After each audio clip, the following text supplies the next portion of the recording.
Salam, Özünüzü təqdim edin zəhmət olmasa. mən patolog Aysel Salmanova. Doktor, patologiya nədir? Patologiya deyəndə ağlınıza ilk nə gəlir?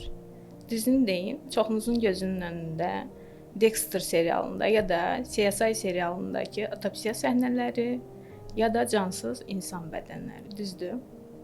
Patologiya Yunan terminidir. Patos xəstəlik, logos elm deməkdir. Yəni patologiya xəstəliklərin səbəbini, necə yarandığını, orqanizmaya necə təsir etdiyini araşdıran bir tibb sahəsidir. Patoloqlar nə iş görür? Patoloqlar xəstəliyə diaqnoz qoyan həkimlərdir. Yəni xəstəliyin xəritəsini cızan həkimlər.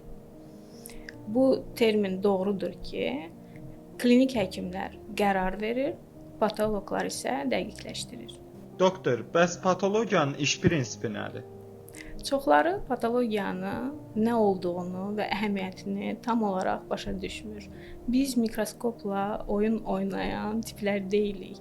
Biz bütün gün saatlarla mikroskop altında hüceyrələri incələyirik və nəticədə xəstənin həyatını xilas edirik. Patologiyanın iş prinsipi: cərrah bədəndən nümunəni alır, patologiyaya göndərir, patoloq diaqnozu qoyur və xəstə müalicəyə yönlənilir. Xərçəng xəstələri, infeksion xəstəliklər, autoimmun xəstəliklər, bunların hamısının diaqnozu patoloji ilə qoyulur. Patologiya laboratoriyanın arxa plandakı əsas qərar verən ağıl mərkəzidir.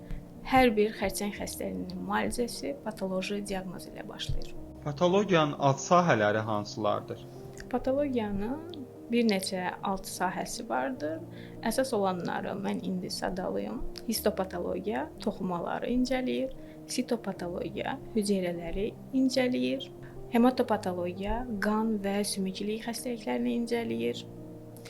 Məhkəmə adli tibb patologiyası ölüm səbəblərini incələyir. Molekulyar patologiya genetik mutasiyaları DNK səviyyəsində araşdırır.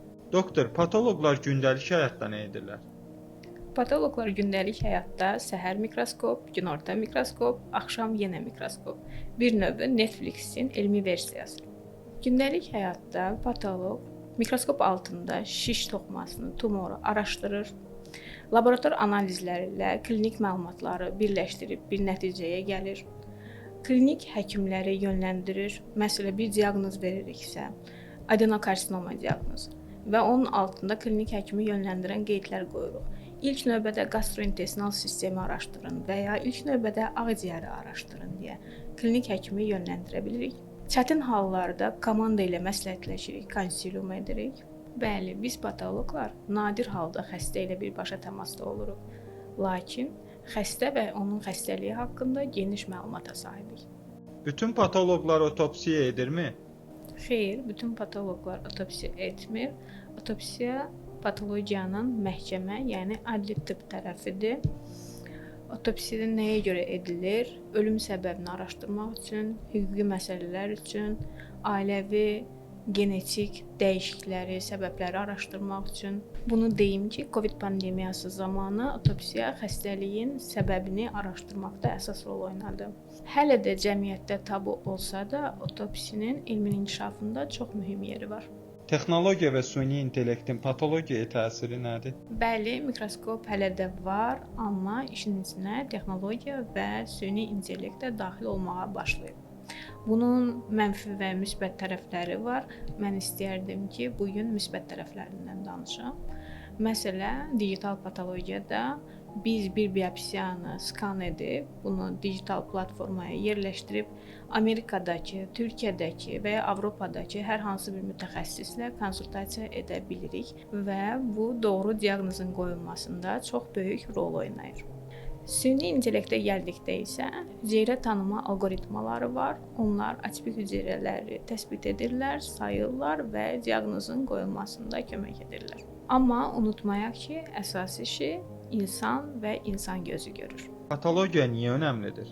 Unutmayaq ki, patoloji diaqnoz olmadan xəstəyə düzgün müalicə aparıla bilməz. Erkən və düzgün diaqnoz, fərdi müalicə yalnız patologiya ilə mümkündür. Bəli, cərrah əməliyyat edir, o göz önündə olan qəhrəmandır, amma cərrahı o əməliyyata yönləndirən, diaqnozu qoyan patoloqdur. Biz patoloqlar gizli qəhrəmanlarıq. Doktor, bəs tibb tələbələrinə bu sahə ilə bağlı nə demək istəyərdiniz? Gənclər, görünməyən qəhrəman olmağa hazırsınız? Patoloji çox göz önündə olan bir sahə deyil, ancaq hər müalicənin təməlində əsas yer alır. Əgər detallara önəm verirsinizsə, səbirlisinizsə, arxa planda amma güclü olmağı sevirsinizsə, bu sahə tam sizə görədir. Unutmayın, patologiya sadəcə bir elm sahəsi deyil, həm də detektivlik sənətidir.